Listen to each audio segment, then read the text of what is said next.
July 6, 1944. Thousands of cheering fans crowded under the big top to watch the greatest show on earth. Then, fire. Everybody breaking for the exits, running. Absolute, total panic. Expanding flames combined with human error turned a time of gaiety into a tragedy. We could immediately see that the whole big top was in flame. For the first time shown on television, this footage captured the mass pandemonium inside the circus tent. This was the biggest, most tragic event ever to take place in Hartford. Mankind versus nature, trapped inside a raging canvas inferno. When you realize you're not going to get out, everybody in front of you becomes a mortal enemy.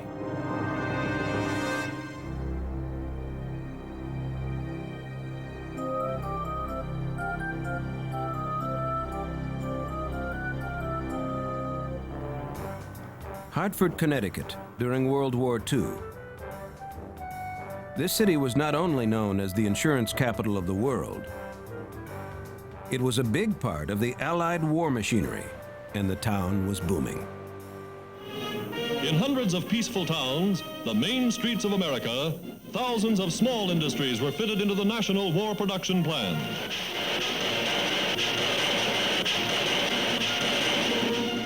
Pratt & Whitney manufactured aircraft engines. Hamilton Standard built propellers. Hartford was a boom town at that time because we had the war workers here. The defense industry over at United Aircraft was massive.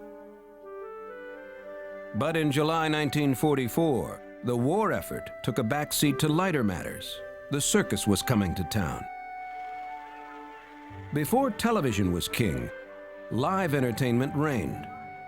The Ringling Brothers and Barnum and Bailey Circus was one of the few shows to travel around the country during the war. Even though the circus used vital resources during the war effort, the U.S. government saw it as a morale booster. It even sought Ringling's advice on large-scale military equipment maneuvers. When the war broke out, the United States government came to Ringling Brothers and Barnum Bailey Circus and asked them, how do we move these tanks and this equipment we're going to need in the war? If ever there was a well-oiled regiment, it was the Ringling Circus. It had mastered the huge undertaking of hauling its show and performers across country by train. We had like staterooms with the beds, and my mother had cooking facilities, so she used to cook meals at nighttime. It was the greatest show on earth come to town. We are gypsies because we travel and we take our tents and sneak into the background at night.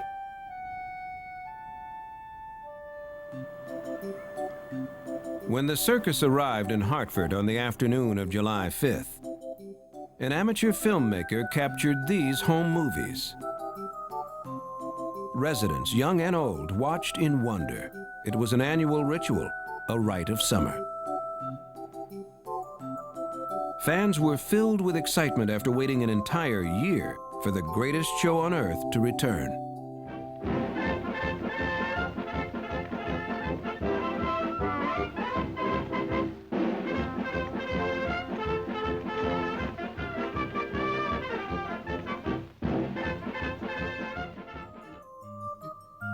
The circus was scheduled to give 2 performances on July 5th and one the following day. The war had created a shortage of manpower. The circus scrambled to set up for the first show, but ran out of time. They missed their matinee.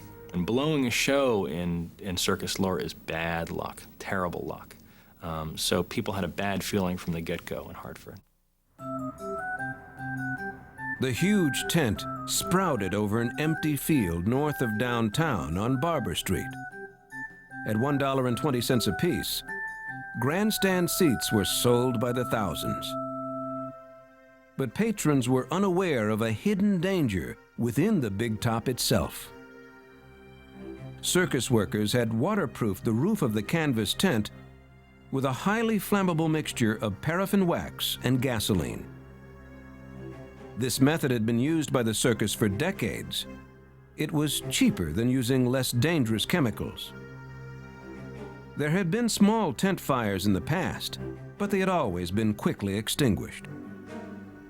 As a precaution, the circus assigned seatmen who sat underneath the bleachers to watch for dropped cigarettes and other fire hazards.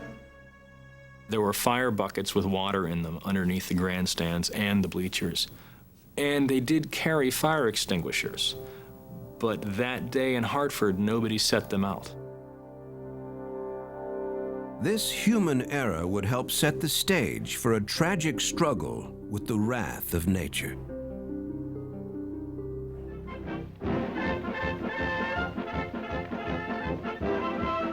True to its reputation, Ringling always delivered a fine performance, as it did on its first night in Hartford. The following day, July 6, 1944, would be its final show in town. My parents had promised my sister and I that my mother would take us to the circus on that particular day. So when the day came, even though it was brutally hot and humid, can't go back on a promise to the kids. Morris Handler worked on aircraft engines during a hectic 7-days-a-week schedule. In a country at war, absenteeism was frowned upon.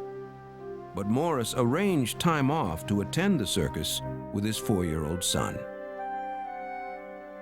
In those days, working parents would never spend enough time with their children, and I thought this would be an excellent time to spend some time with him and take him to this great big event.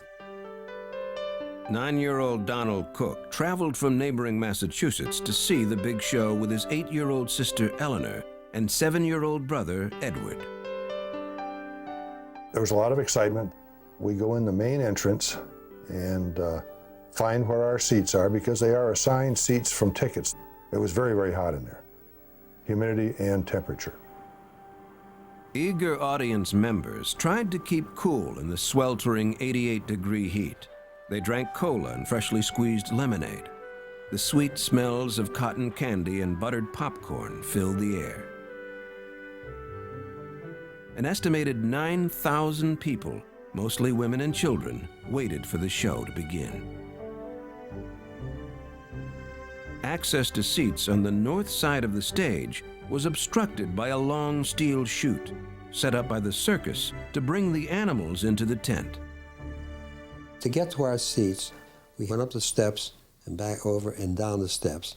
And there were attendants there to make sure nobody fell.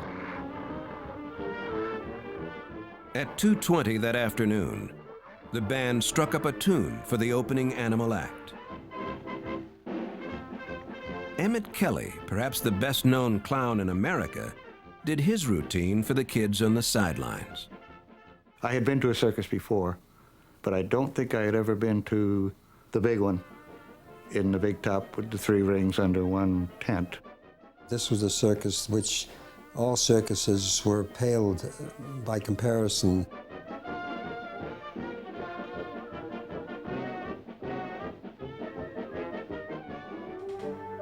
The world-famous Flying Wallendas were known for stealing the show with their dazzling high-wire act. 20 minutes into the show, they took their place in the spotlight. Spectators sat mesmerized in their seats, their eyes fixed on the performers above them. Very few noticed the small fire on the tent wall. My mother said that was looking down and could see a little tiny blaze starting back by the side wall or something. And she'd said to my father, "Carl, look, there's a fire." And he said, "Oh, that's nothing, they'll get it out." Thousands of spectators sat enjoying the show as the flames snaked up the wall towards a canvas roof treated with gasoline. At 2:40 on the afternoon of July 6, 1944, the Ringling Brothers Circus was performing for a near-capacity crowd under the Big Top in Hartford, Connecticut. The audience of almost 9,000 was unaware of the danger above them. The roof of the tent had been waterproofed with an age-old technique, a mixture of paraffin and gasoline. Suddenly, the bandleader noticed a flame on the side wall of the tent near the bandstand. He directed the musicians to switch tunes and played Stars and Stripes Forever. It was an important signal known only to circus folks.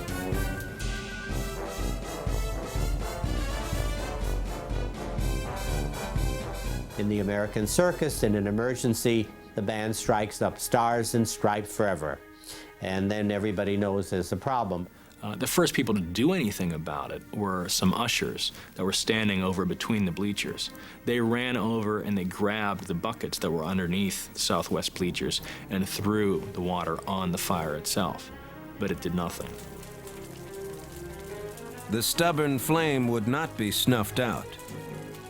Fire extinguishers might have stopped the growing blaze, but careless workers had forgotten to put them under the bleachers. Circus performers quickly directed the animals through the chute towards the wagons. Now, nearly everyone in the crowded tent was aware of the expanding flames.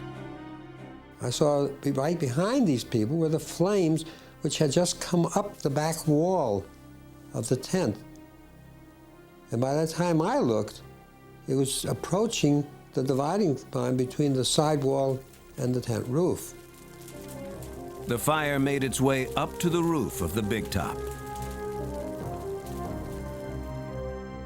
Jackie LeClaire was in the dressing tent right next to the big top. He and another clown were putting on their makeup when they heard the crowd begin to scream.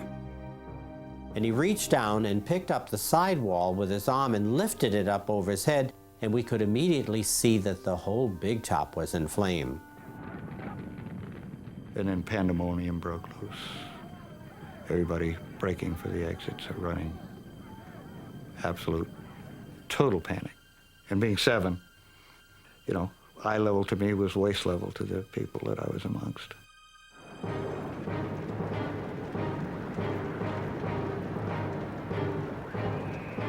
This film footage, never before shown on television, was taken inside the tent that day by one of the circus performers.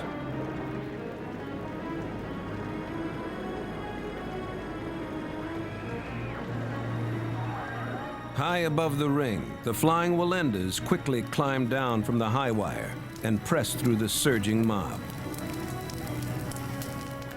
8-year-old Carla Wallenda was playing outside the tent. She heard the audience screaming and thought a dangerous animal had escaped. I'd been trained, lion gets loose or anything like that, get into the wagon. So I'm running up the steps of the wagon and I looked, and it seemed like an explosion of flame I saw out of the top of the tent. And I realized there's a fire, and I started screaming, "Mama, Daddy," and I started running toward the tent. A panicked Carla made her way closer to the burning tent when a performer stopped her.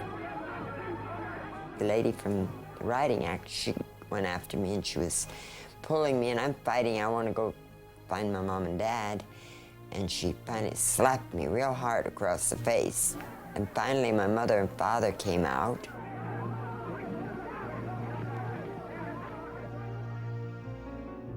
In the audience, 9-year-old Donald Cook, along with his mother, 7-year-old brother Edward, and 8-year-old sister Eleanor, quickly jumped up from their seats in the grandstands.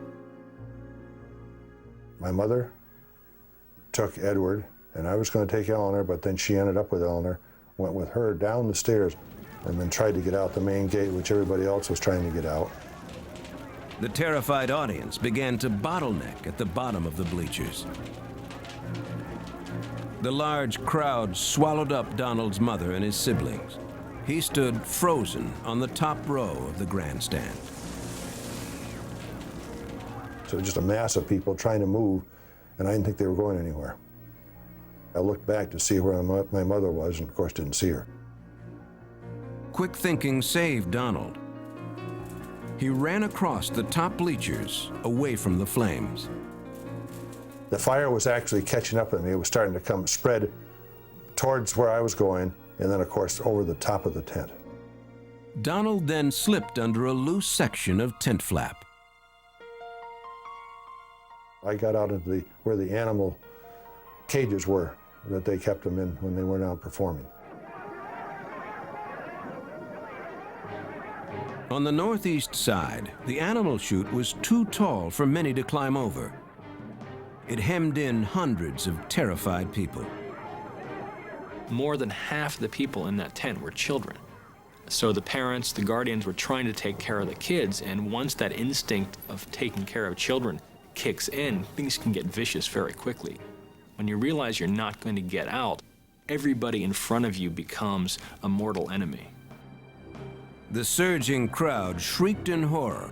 Flames licked across the big top roof. The heat was unbearable. Men, women, and children ran for their lives, pushing and trampling hundreds underfoot. I got knocked down. People landed on top of me. I was totally immobilized. Flat on my face on the ground. I could see the reflection of the fire in front of my face. And I was spitting at it, trying to put it out. Morris Handler was 11 rows up on the grandstand with his 4-year-old son, Philip. He clutched the boy tightly to his chest and ran across the top row and over to the edge. Their only way down was to jump. Somebody was behind me, offered to help me with the child. Before I jumped, I said, no thanks. I'm not giving him up. Holding his son, Morris jumped and dislocated his shoulder in the fall.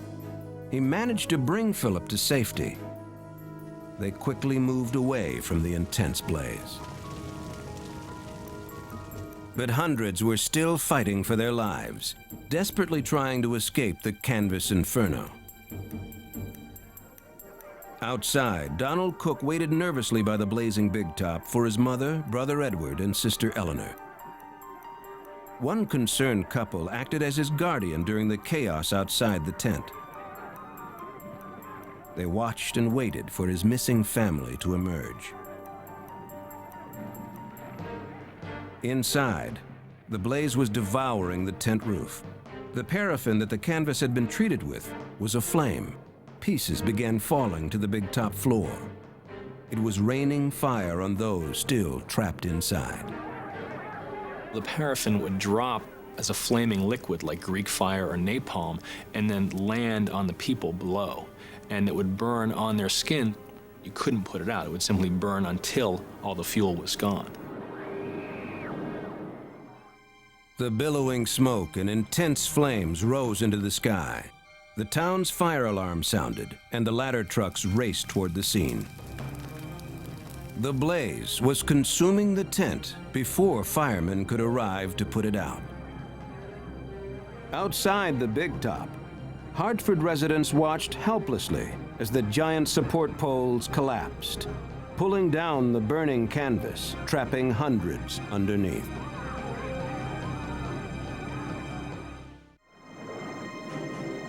The circus performance in Hartford, Connecticut was supposed to be a time of gaiety and excitement. But the matinee on July 6, 1944, turned into a tragedy. Shortly after the start of the show, the big top burst into flames, sending the audience of nearly 9,000 running for their lives. Most were women and children. And I remember seeing a person come running out of the tent totally on fire, and all the screaming and everything. Thousands stampeded out, but hundreds were trapped as the fire rained down on them. People would get outside of the tent and look around, and they couldn't find their kids. Some people went back to get their kids and found them and dragged them out. Other people went back in to get their kids and never came out. One circus performer believed spectators could have made their way to safety if they had only kept their cool. You could get out of the big top any place. I mean, it's canvas, you lift it up and go. But you always have that idea you want to go out main entrance you come in, or you panic. But in many places, the canvas was nailed firmly to the ground, and people escaped the fire any way they could. Morris Handler had managed to escape with his 4-year-old son after leaping 12 feet from the grandstands.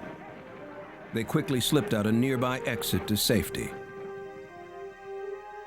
If I didn't have my youngster with me, I probably could have saved some people. The thought did cross my mind. But there wasn't a thing I could do. Circus employees acted quickly, guiding animals through a chute in the side of the big top. And since performers knew the tent layout, all survived without serious injuries. A newspaper photographer captured the famous clown Emmett Kelly carrying a bucket of water to the burning embers. The Hartford Fire Department responded within minutes to the blaring alarm. William Cieri was a rookie fireman assigned to a ladder truck, the second crew to reach the circus grounds. As soon as we got down there, we had to go through a herd of elephants. And as we're going down Barbara Street through these animals, all of a sudden we saw the tent just fell. The fire department was too late. The blaze had leveled the tent in less than 10 minutes. All that remained was the smoldering grandstands near the banner that still promised the greatest show on earth. The fire department was unprepared for the scope of suffering. The very first woman I went to, she was lying on her stomach, and the dress was burning off her back. William Cieri began to hose down the piles of charred bodies in hope of discovering survivors buried beneath, insulated by the dead. At the northeast chute, where the major pile of bodies was, there were several people all the way at the bottom. Elliott Smith was one of them, who were protected by the bodies above them. They turned the hose on until I finally had to ask them to stop because there was too much water around me because my face was pressed almost right into the ground. A fireman removed 3 bodies that had covered Elliott. Then a man picked me up. He was wearing a white shirt, dark hair, dark mustache. I looked around and saw on the ground what I perceived at the time to be rag dolls, not really looking like human beings. Rescue workers drove Elliott to the hospital along with hundreds of other burn victims. Because of the war, civil defense teams were well rehearsed in Hartford. They leapt into action. Military reserve forces were called to use their trucks to transport the injured. Hartford Hospital was quickly overrun with circus fire victims. Many were small children who had been separated from their parents. My sister was all right. I was reunited with my mother in the hospital at an elevator. I don't know if they brought her down to me or me up to her. I was kind of in and out of it. 9-year-old Donald Cook made it out of the tent unharmed, but his sister Eleanor was missing, and his mother and younger brother Edward were admitted to the hospital with serious injuries. My uncle and I went over to the hospital and saw Edward, and then he died the next day, but we never found Eleanor. By the late afternoon, authorities had counted more than 100 dead and 600 injured, and the count was steadily increasing. Hospital officials asked the local armory to help with the deceased. There was no hospital in Hartford with a place large enough to hold them. That's why they had to set up this special morgue. People began to line up for blocks around the armory to identify their loved ones. After losing many local men in the war, death was no stranger to Hartford citizens. But they were unprepared for the grisly condition of the burned bodies inside the armory. One reason more people didn't faint or panic was because what they were looking at didn't look human. You couldn't believe that at one time these were living, breathing people. The dead had been grouped by their sex and age. In some cases, neither could be determined.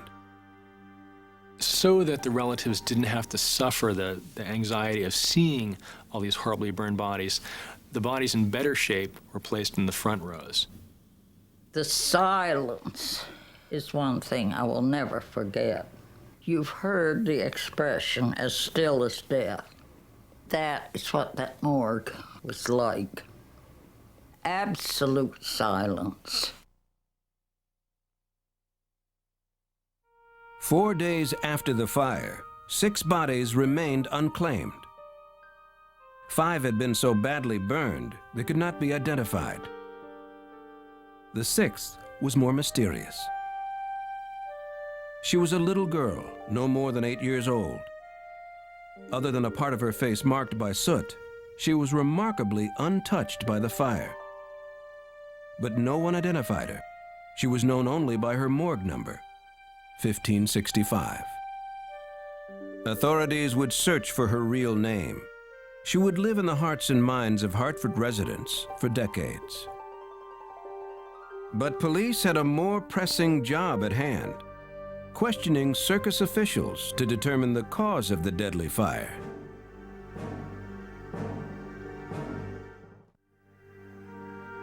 In July 1944, Hartford, Connecticut was a city in mourning. A horrifying circus fire had killed 168 people and injured more than 600. The bodies had been brought to the State Armory for identification. It was the only building in town large enough to hold them all. They had a loudspeaker. And as people were located and identified, they announced it. The lines outside were a couple of blocks long. One of the unidentified victims mystified the people of Hartford. Her body had not been seriously burned. She was a very young, very pretty little girl who looked like she merely had fallen asleep. She didn't have a name, she had a number. The girl came to be known as Little Miss 1565, after her morgue number. An autopsy later determined that 1565 was trampled to death in the fire. Her face was still intact, but no one claimed her. People had very strange theories about why she wasn't identified. She was there with another family, and the other family had all been killed. Her mother had been killed in the fire, and at the same moment in Europe, fighting in the war, her father had been killed. None of these theories could be proven. Since no one knew who her family was, the picture of Little Miss 1565 was printed in Hartford newspapers with the hope that someone would recognize her. She sort of became like a grim symbol of this whole thing, of the young kid that died in a time of gaiety turned into a time of tragedy. But there were symbols of heroism as well. 13-year-old Donald Anderson provided an escape route out of the burning tent for himself and for many others. Donald used a fishing knife he carried to slash an opening in the thick canvas tent.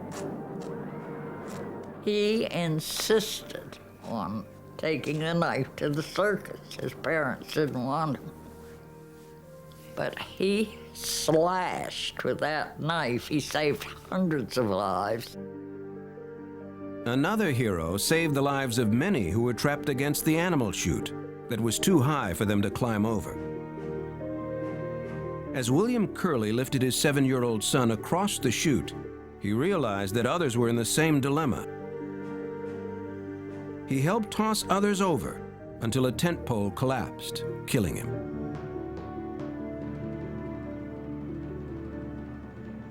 The evening after the fire on July 6, 1944, 6 of Ringling Brothers' top management were arrested and interrogated by Hartford prosecutors.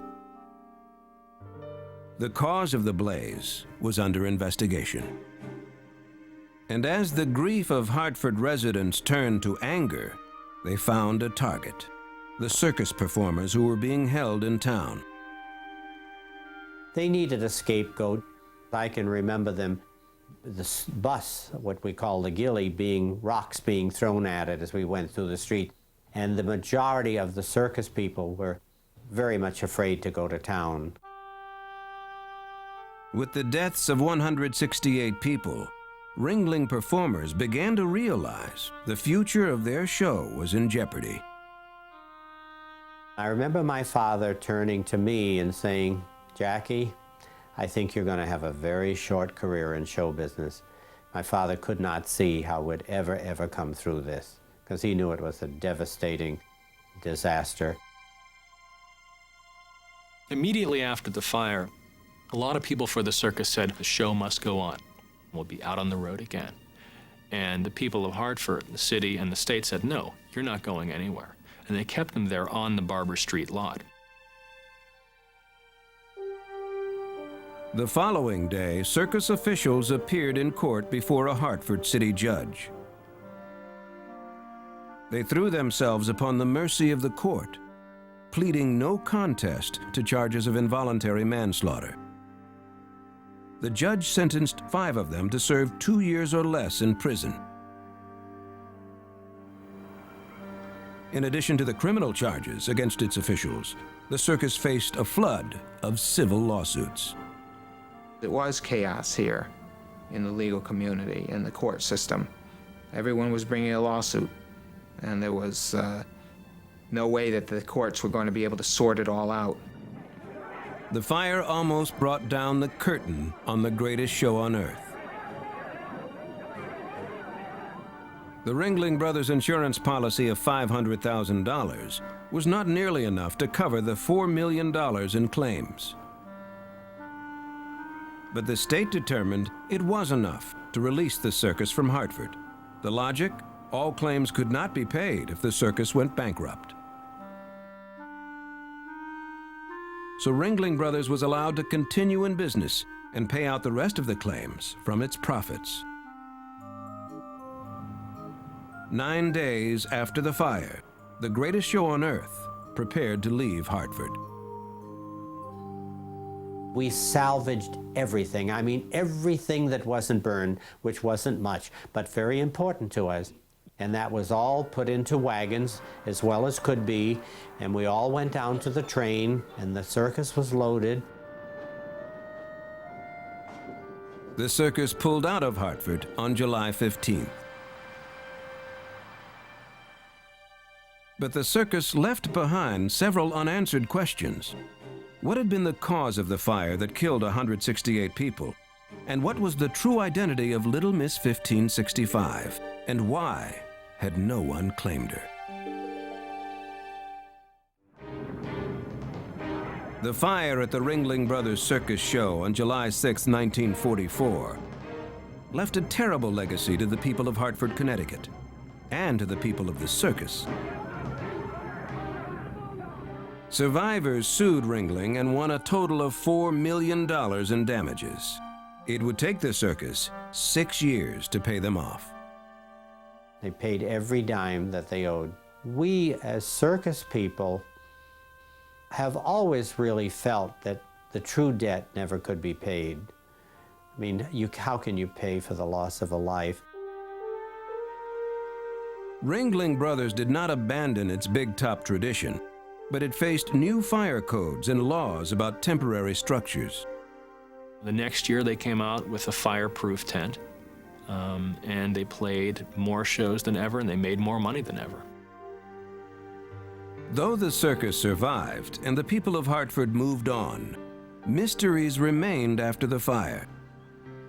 One of the most puzzling: how had the blaze started? Was it what the insurance companies called an act of God? In the months after the tragedy, there were numerous theories. There were some people that said it started in the men's toilet. There were some people that said it was because the grass wasn't cut too much, and it was in the hot, dry heat, and that's what started it. There was even some talk about sabotage. The Connecticut State Police looked into all the theories, then came to its own conclusion. The state police had determined that the official cause was a careless disposal of smoking material. A carelessly discarded cigarette. That was the cause, in their opinion. That was the last word on the case until 1950. 6 years after the tragedy, a former Ringling employee named Robert Dale Cieri was arrested in Ohio and charged with arson. The 21-year-old Cieri stunned officials by claiming that he had started the Hartford Circus Fire. His confession revealed that he was a deeply troubled man with a host of violent hallucinations. He'd been 14 in 1944 and working as part of the light crew. He said that he was visited by a demon on a flaming horse who would tell him to burn things. In a signed confession given to Ohio authorities, Cieri stated, "As far as I know, I thought I laid down and went to sleep, and then there was the strike of the match again, and then the red man came. Then I remembered somebody shaking me, and when I came to, I ran in and tried to help with the people." Cieri left the circus 1 week after the Hartford fire. Ohio investigators alerted the Connecticut State Police of Cieri's confession, but Connecticut officials, who considered the case closed, weren't interested in the circumstantial evidence. The Ohio authorities and the Connecticut authorities didn't get along, and the Connecticut authorities didn't bother to pursue the case. They never interrogated him back in 1950, and they never accused him of anything.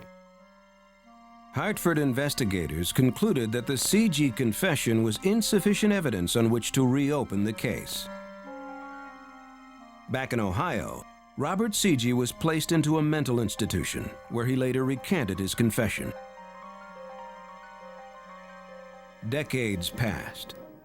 Then in 1982, a Connecticut arson investigator named Rick Davey began looking into the Hartford Circus Fire. After reviewing state documents along with eyewitness reports, he concluded the circus fire was deliberately set in the men's room next to the big top. Two factors were obvious to Davey. First, witnesses placed the origin of the fire on the side wall of the tent, several feet off the ground. Second, temperature and humidity records led him to determine that the grass had been wet. That dispelled the theory that a dropped cigarette had ignited dry grass and started the blaze. In my opinion, the cause of this fire was arson, a deliberate human act, which caused the death of 168 people. It's 168 counts of murder. The FBI agreed with Davey, and Connecticut State Fire Marshal began a new investigation of the blaze. But after reviewing documents and talking to survivors, the fire marshal once again said that there was not sufficient evidence to determine what or who started the fire. Davey's investigation had changed the original cause of the blaze from accidental to undetermined. They didn't say the fire was a carelessly thrown cigarette anymore, but they didn't say it was an arson either. According to the state, it's undetermined. 5 decades after the tragedy, the trail had gone cold. Robert Cieri, whom Connecticut authorities did not interview back in 1950, died in Ohio in 1997. Davey's investigation also led him to a conclusion about another more poignant mystery that had smoldered for decades after the circus fire. Of the 168 people killed in the blaze, 6 had not been identified.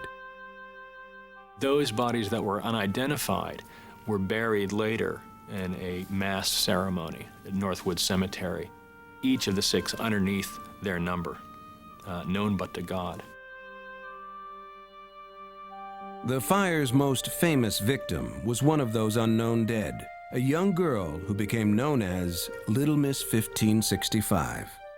Though her face was not disfigured, and her photo was widely published, no one had ever come forth to claim her. But investigator Rick Davey couldn't let go of the mystery. That was my inspiration. That's all I had to do was look at that little face. And I'd go find some other source of information and peruse through that until I got what I was looking for. I wanted to make that situation right and give her back her name. As he studied all the evidence, Davey came across Donald Cook of Southampton, Massachusetts.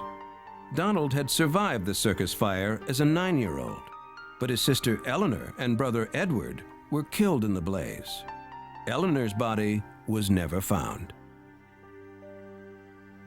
Since his teens, Donald had wondered if 1565 was his lost sister Eleanor. There was a strong resemblance, but he wasn't sure. And in a way, he didn't want to find out. It was too painful. Donald was afraid of dredging up more wrenching memories for his mother, who had also survived. So he rarely spoke of his suspicions. You protect your family. You don't see too much of it anymore, but you do protect your family from any more remorse. Could Rick Davey be right? Back in 1944, after the circus fire, Donald's aunt had seen the unidentified body at the armory. She said 1565 was not Eleanor. Eleanor's mother had been too badly injured in the circus fire to view 1565 for herself, and had avoided newspaper articles about the circus for years after. Donald had moved to Iowa and left the tragedy behind. In 1991, after 9 years of investigation, Rick Davey came to a conclusion that 1565 was Eleanor Cook. He based his claim on careful review of police records, along with interviews from survivors. Davey announced his findings in March.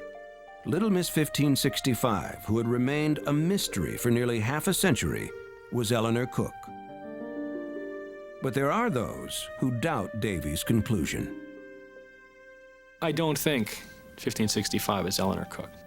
1565 had a white dress with a flowered print and brown shoes on. And this was seen by the aunts as well, who said, "We don't recognize these clothes." 1565 had 2 permanent teeth. Eleanor Cook had 8 permanent teeth.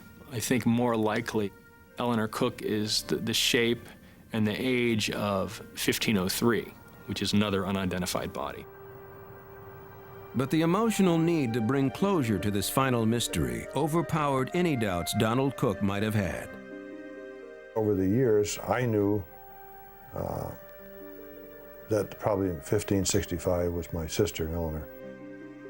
The Connecticut medical examiner announced that it would go along with Cook's belief that the unidentified body was his sister. An amended death certificate was issued on March 8, 1991, identifying 1565 as Eleanor Cook. The tragedy of the 1944 Hartford Circus Fire had created an era of new vigilance for traveling shows. Hartford put into effect strict fire safety regulations that were widely copied by cities across the country. Horrible memories of those affected by the circus fire would linger for years. Ringling brothers didn't play in Hartford again until 1975. But to survivors of the fire, their memories of the Ringling brothers and Barnum and Bailey Circus will forever be seared by the white-hot blaze of that fateful day in July 1944. Here we have people go to the circus and they never come back. They don't come back. And families are devastated.